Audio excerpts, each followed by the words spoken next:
அண்ணன் பாக்கியராஜ் அவருடைய மறைவு தமிழக திரையுலகத்திற்கும் எழுத்துலகத்திற்கும் பொது வாழ்வில் உள்ளவர்களுக்கும் ஒரு ஈடு செய்ய முடியாத இழப்பு என்று நான் கருதுகின்றேன். புரட்சித் தலைவர் எம்ஜிஆர் காலத்தில் திரைப்படங்களில் அவர் ஓங்கி வளர்ந்து கொண்டிருந்த நேரத்தில் என்னுடைய கலை உலக வாரிசு பாக்கியராஜ் தான் என்று புரட்சித் தலைவர் அறிவித்தார். அப்படி அவர் அறிவித்தது அவருடைய அரசியல் வரலாற்றிலும் பொது வாழ்க்கையிலும் திரையுலக வாழ்க்கையிலும் புரட்சித் தலைவர் எம்ஜிஆர் வாயாலேயே என்னுடைய கலை உலக வாரிசு என்று அழைக்கப்பட்டவர், அறிமுகப்படுத்தப்பட்டவர் அண்ணன் பாக்கியராஜ் அவர்கள். புரட்சித் தலைவர் அப்படி அறிவித்த உடனே காலையிலேயே நான் போய் ராமாபுரம் தோட்டத்திலே புரட்சித் தலைவரை பார்த்து, என்னென்ன உங்க கலை உலக வாரிசு என்று அவரை அறிவித்தீர்கள், நீங்கள் எங்கே அவர் எங்கே என்று கேட்டேன். என் கையை அழுத்தி பிடித்துக் கொண்டார். நிறைய கூட்டம் இருந்தது. என்னை காரிலே பக்கத்தில் அமர வைத்து ராமாபுரம் தோட்டத்தில் இருந்து கோட்டை வரைக்கும் ஏன் அவரை கலை உலக வாரிசு என்று அறிவித்தேன் என்பதை விளக்கமாக விரிவாக சொல்லிக் கொண்டே வந்தார். நான் மன்னிப்பு கேட்டேன். இவ்வளவு விஷயங்கள் இதில் இருக்கிறது என்று நான் கருதவில்லை. நான் உங்களை மட்டும்தான் பார்த்தேன். உங்களையும் அவரை இணைத்து பார்க்கிற இந்த செய்திகளை எல்லாம் உங்கள் மூலமாகத்தான் தெரிந்து கொள்ளும் என்று நான் அவரிடம் தெரிவித்த அந்த நாட்களை நான் எண்ணி பார்க்கிறேன்.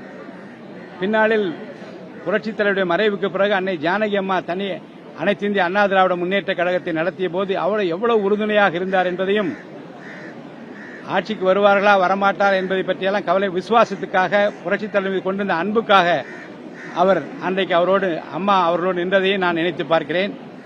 அவருடைய திருமணத்துக்கு திருவேற்காடு கோயிலில் நடந்தது. நான் அப்போது கழகத்தின் மாவட்ட செயலாளராக இருந்தபோது புரட்சித் தலைவர் வரவேற்பதற்காக திருவேற்காடு கோயில் வாசல் நின்று அவரை வரவேற்றதும், அந்த திருமணம் விமரிசையாக நடப்பதற்கு புரட்சித் தலைவர் அருகிலே இருந்ததையும் நான் நினைத்து பார்க்கிறேன். பின்னாளில் தொடர்ந்து எழுத்துலகில் அவர் பாக்கியா பத்திரிகையின் மூலமாக நல்ல செய்திகளை நாட்டுக்கு தர வேண்டும் என்ற விருப்பத்தோடு அந்த எழுத்துலக பணியில் அவர் ஆற்றிய அந்த பணிகளை நான் நினைத்து பார்க்கின்றேன். பின்னாளில் பொது வாழ்க்கையில் அங்காங்கே உயர்வும் தொய்வும் ஏற்பட்டாலும் கூட மக்கள் தொடர்பை விடாமல் அண்ணன் பாக்கியராஜ் வைத்திருந்தார். அவருடைய இழப்பு என்பது திரையுலகத்திற்கு ஒரு ஈடு செய்ய முடியாதவன். என்றால் திரையுலகத்தில் பாரதி ராஜா சாரை ஒட்டி அவர் எடுத்த படங்களும், நடித்த விதமும், கதை சொல்லிய விதமும், இயக்கிய விதமும், அவர் பேசிய விதமும் தமிழக திரையுலக வரலாற்றில் ஒரு புதுமையாகவும் மக்கள் ஏற்றுக்கொள்ளக்கூடிய சாமானிய மனிதனும் இப்படி நடிக்க முடியும் என்று காட்டக்கூடியதாக இருந்ததை மக்கள் பெரிதும் ரசித்தார்கள். பல படங்களில் அவர் முத்தாய்ப்பான வசனங்கள் மனதை தொட்டது. அந்த முருங்கைக்காய் விவகாரம் இன்றும் கூட பலருடைய உள்ளத்திலே நிலை நிற்கக்கூடிய ஒரு காட்சியாக அமைந்திருப்பதையும் நான் நினைவு கூற விரும்புகிறேன்.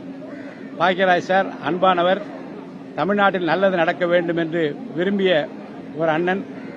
அவர் மறைவிலே நாங்கள் அத்தனை பேரும் பங்கு கொள்கிறோம். குடும்பத்தாருக்கு ஆழ்ந்த இரங்கலை நான் தெரிவித்துக் கொள்கிறேன்.